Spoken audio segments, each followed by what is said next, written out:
Ребята, всем привет! Сегодня у нас уже конец октября 2018 года. Я лично очень уже с нетерпением, с большим жду открытия сезона 2018-2019 ледового периода. Вот. Ну, правда, еще тепло, собираем грибочки.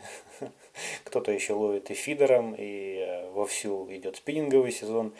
Вот. А я готовлюсь ко льду, потому что время не ждет, люди пишут, люди спрашивают, люди тоже готовятся. Пару недель назад я сделал презентацию своего обновленного кивка Жало 2. И немножко обновил удочку, ну, в принципе, там новшества небольшие, в основном именно по покраске. Итак, поехали. Значит, удочка и кивок у меня теперь идут раздельно. То есть, если в предыдущей версии оно было все жестко вклеено, несъемное, незаменное, то, как оказалось, людям интересно, чтобы было сменное. Многим было интересно, многие спрашивали. Вот, поэтому я решил сделать сменное, да и в принципе мне это даже получилось удобней. Значит, кивок Жало 2, как я его назвал. Вот, а теперь он выглядит вот таким вот образом. Значит, в чем существенное отличие? Существенное отличие в том, что теперь у меня колечки не из кембриков, а керамической вставкой, то есть как на кончике фидера или спиннинга, недорогого, потому что колечки, естественно, китайские. Вот, это не какой-то там супер-пупер, да, у них цена достаточно небольшая. Но, естественно, она есть по сравнению с тем, что было раньше, когда были кембрики, они, естественно, цены не имели, вот, поэтому кивок немножко подорожал.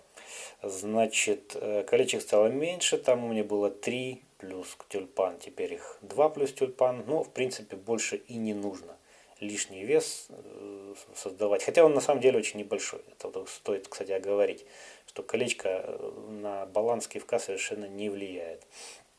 Это имеется в виду именно кивок гирлянды. Да? На безмотылке там он влияет, и поэтому я на безмотыльные кивки их ставить не планирую. Здесь все как и в предыдущей версии, то есть пружинка, вот при нагрузке она срабатывает, отрабатывает, лишние перегибы в этой части не должны быть, естественно, да, потому что иначе может быть поломка. У меня такое было пару раз, ну, из всего того объема, кивков, который я сделал, было пару поломок. Один раз вот здесь, один раз вот в середине пружины. Но вот, собственно, после этого я стал ее укреплять термоусадкой. Вот. А так, в принципе, проблем и жалоб у меня не поступало. Дальше, второе нововведение, это то, о чем я говорил. Значит, посадочная отверстие, ну, там примерно 2,5-2 миллиметра. Вот, то есть теперь кивок съемный. Значит, корпуса удочек, теперь они ну, он и был вклеен, собственно говоря, но теперь он вот такое поставочное по дефолту идет, то есть хлыстик без кивка. То есть мы спокойно его берем, насаживаем. Вот. И вот удочка у нас в рабочем состоянии. Вот. Таким вот образом. Если что, мы ее сняли и поменяли.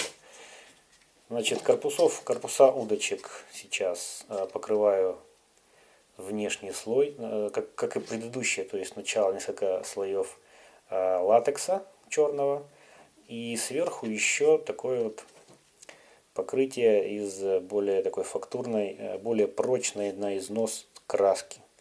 То есть теперь при падениях и ударах об лед бывало, что возникали вмятинки. Сейчас этого быть не должно. Я с такой краской, в принципе, отловил уже прошлый сезон одной удочкой. Она осталась идеально ровненькой. Значит, как и было, две формы. То есть обычная и с мотовилом. Это для любителей мотать леску на ручку при переходах. Ну, и это как бы под заказ идет, потому что в основном у меня именно вот такие. Но под заказ люди просят, делаю еще вот так. Как и прежде, идет катушка под наводку. То есть я ее вот так сматывается леска. И при поклевке трещотка не срабатывает. Это я более чем уверен, что это более правильно. Ну, если там кто-то под заказ хочет, могу поставить и наоборот, чтобы при подсечке срабатывала трещотка. Но это нужно оговаривать отдельно. Значит, по кивку жалу 2, это стандартный как бы расцветка желто-черная.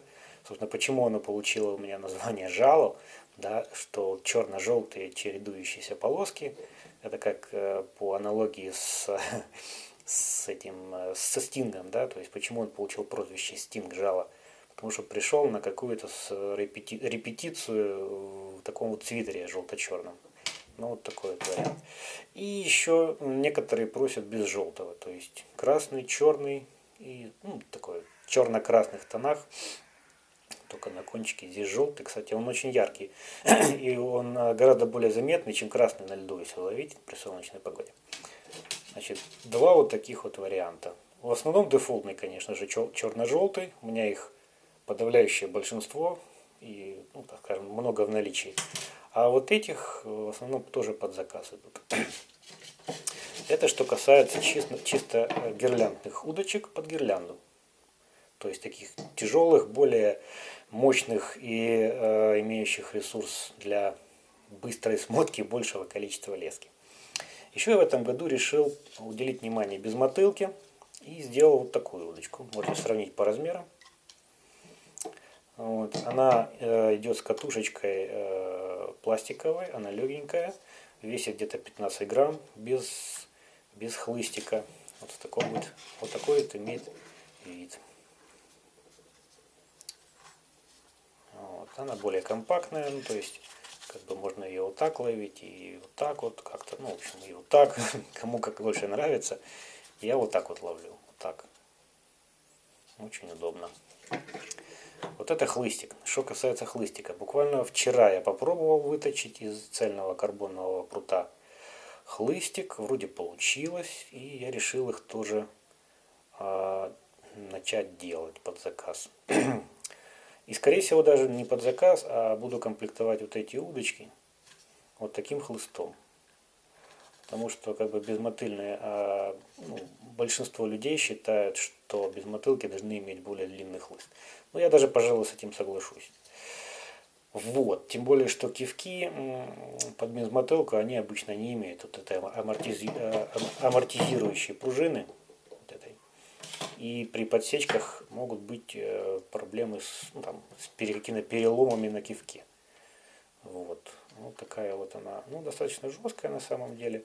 Буду смотреть, может быть, сделаю из более тонкого прутика, буду точить под более нежный, скажем так, такой этот. Карбон. Это цельный карбоновый прут. Такой же, собственно, как и вот этот. Вот этот, это же такой же самый. Но я его обрабатываю и точу на конус. Вот такой он получилось вот таким вот образом. Наверное, буду без мотылки комплектовать именно ими. Вот. А что касается безмотылок, то металлические безмотыльные кивки, они будут такие же, как жало прошлогодние. Собственно говоря, как я и в прошлом году делал. То есть металл, может быть с пружинкой, может нет, я еще не знаю, честно говоря, буду думать, буду пробовать. Наверное, может быть, скорее всего, даже без пружины, под вот такую вот удочку, под вот такой вот длинный хлыстик, более амортизирующий. А вот это вот уже в прошлом году они опробованы многими людьми, в принципе. Это карбоновый кивочек, как бы жало-карбон, да. Вот это вот тоже вариант комплектации вот этой вот безмотыльной мелкой удочки. Карбон под гирлянду в этом году я делать не планирую.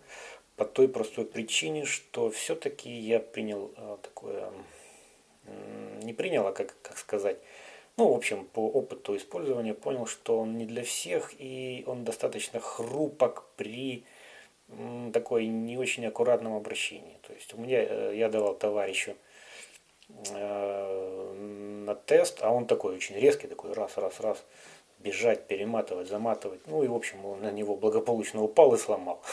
Такой вот вариант. Металлический, конечно, бы он не сломал, может быть, там погнулся, он его выправил бы и все. А карбон поломался. Как-то не хочется людей обременять подобными вещами. Вот, поэтому карбоновые кивки у меня будут только под безмотылку. такую минимальную. То есть этот кивок я не помню какой, это грамм под 50, наверное, 0,5 в смысле 0,6 грамма без мотылочку. Ну вот, собственно говоря, все, что я хотел сегодня сказать, это как бы обновленный обзор, да, то есть у меня уже там 2 обзора на канале есть, вот, а это такой вот вариант обновленного обзора. Так вот я все это положу, чтобы было видно. Вот, это обновленный обзор под сезон 2018-2019 года. Вот так вот, да, может быть. Вот таким вот образом. Ну, в общем, да, все, что я хотел сказать по этому поводу. Ждем лед, очень-очень ждем. Мне уже, честно говоря, вода жидкая поднадоела. Не очень хорошо у меня получился сезон по фидеру. Вы можете видеть на канале, что, ну, как несколько фильмов всего в начале, а потом было, ну, много пустых рыбалок, ну, таких не очень интересных, и снимать о них видео было, ну, смысла никакого. Все, ребята, спасибо за просмотр. Надеюсь, на некоторые вопросы я ответил, которые, возможно, возникали у тех, кто следит за моим фейсбуком. Кстати, заходите, подписывайтесь, друзья, случитесь. Буду рад всем.